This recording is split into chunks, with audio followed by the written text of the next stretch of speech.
Welcome to YOUCANIC. Today here on YOUCANIC we're going to go over how you replace this tail light slash brake light on your 2019 Nissan Rogue.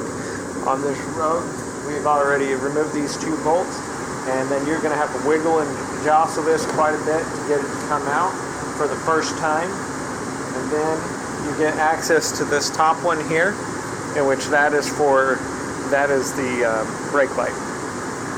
It's a brake light and a marker light. So then twist it a quarter turn to the left.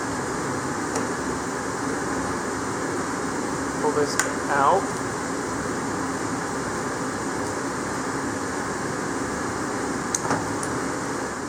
And here's the light bulb.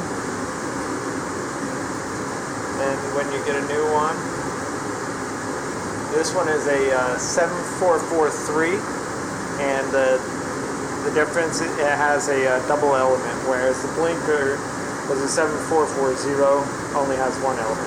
Take your new bulb, press it to snap into place, put it in there, line it up, quarter turn to the right, and then tighten it in, and then you would just go through by placing this back on, tightening the two bolts.